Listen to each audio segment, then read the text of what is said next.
Hello, welcome back to my YouTube channel.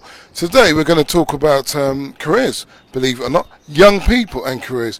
And I've got a young person who I've interviewed, an ex-mentee of mine, Sasha, who will tell us about his change in career. Now, you know, when you take your exams and you leave school, it's not all over, right? You've got to find a university or college, and that doesn't always work out. Don't care what the school tells you. You see, what the problem is that the pupils are used to being spoon-fed. You know, spoon-fed? So if they get too much information at once, they choke. And if they choke, they're knackered. Now, I've known too many young men end up in a position where they can't get out of it. However, Sasha's done something a little bit different. You know what he done? He decided, you know, I've done enough contract work, which is really work for older men, and he didn't want to do anymore. He wanted to do his dream. He wanted to become a soldier. Now, I know what some of you are saying. Yeah, like father, like son.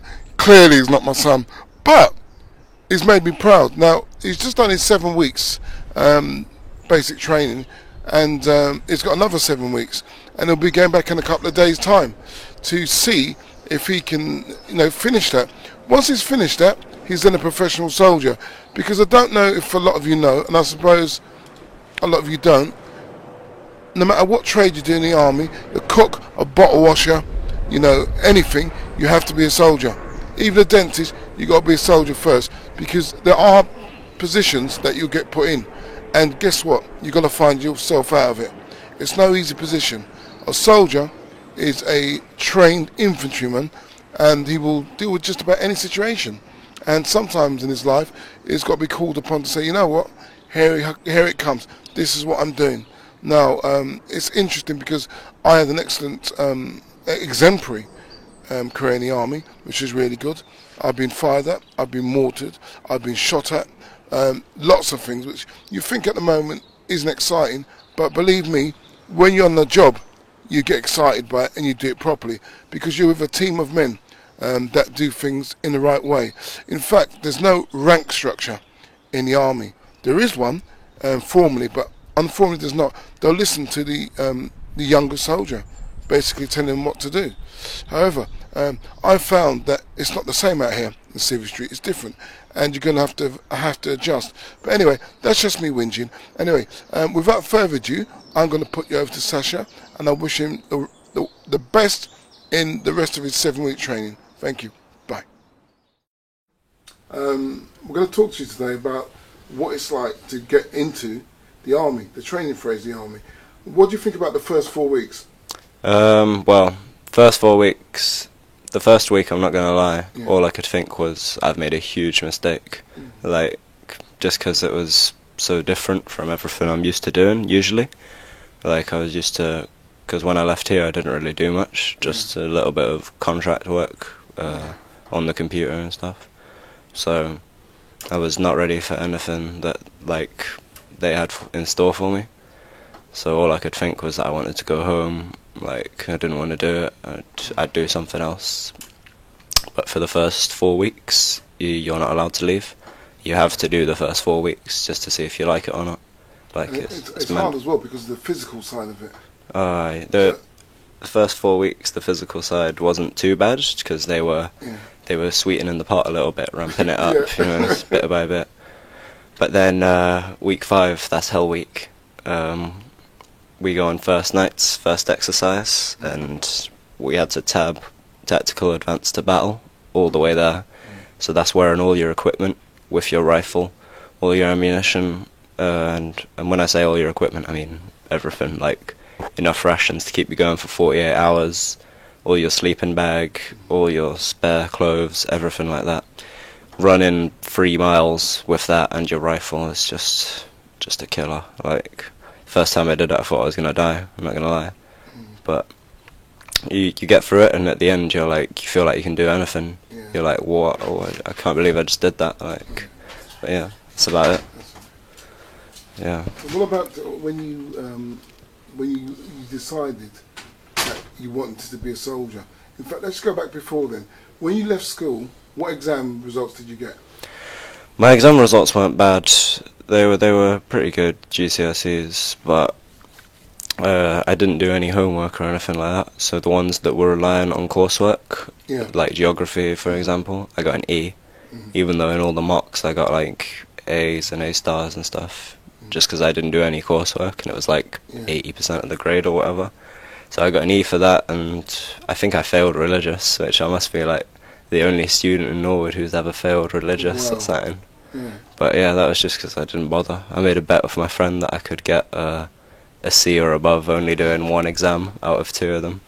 So yeah, I just did stupid stuff like that and sort of messed it up a little bit. I could have got better, but like I thought I don't want to do A-levels because it's just more of the same but harder even.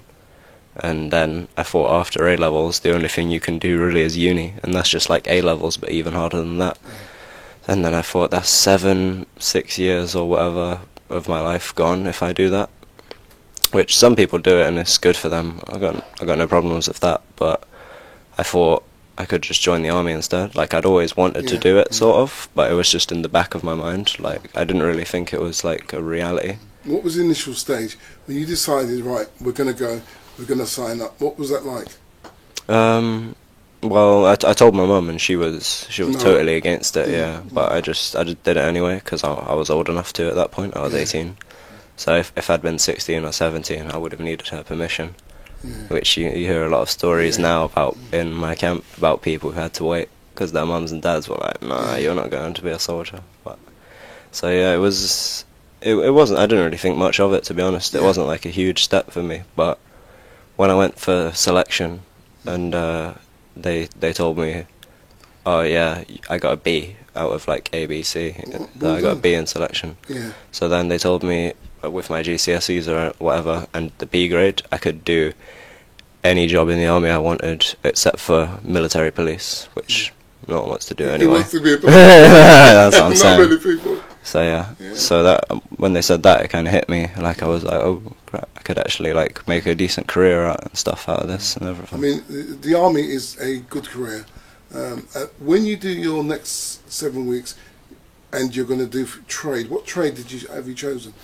Well, I chose electronics technician, which was in the Royal Electrical and Mechanical Engineers, the REME, and that is basically fixing everything. Computers, rifles, tanks, like if it's got electronics in it, you fix it basically. But the only problem with that is I went to visit phase 2 and the training they told me was 18 months.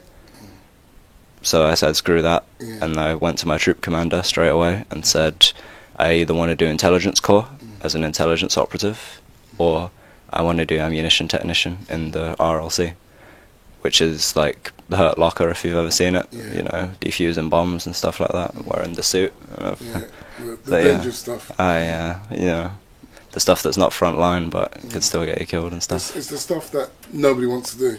Well, yeah, and that's why you get promoted so quickly if you do that one, which is all I want really, to get promoted. I think if you want that, you're going to get it. Yeah, let's hope so. The postings, you're going to get selection of postings in different places of the world to join your battalion, but you definitely will see action. Oh yeah, there's no doubt. And I suspect, you know, for us civilians, when there's problems, we rely on the army to produce the goods and to get the men there and to get the job done. And that's why we like people like you.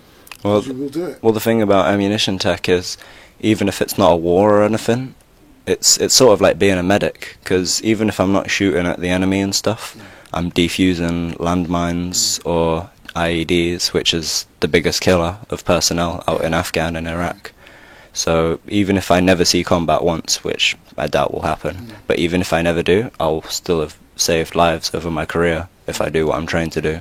Like even if there's a bomb threat in the UK or whatever, they'd send the RLC to go and defuse it and stuff. So, you know, even if it's not anything to do with combat, I'll still be like a medic saving lives behind the scenes. It's important.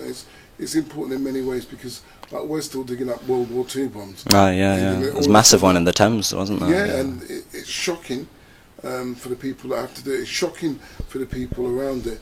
But there's still a fascination when you watch that man in that green ghillie suit walk down towards that device. It's like, what the is he doing?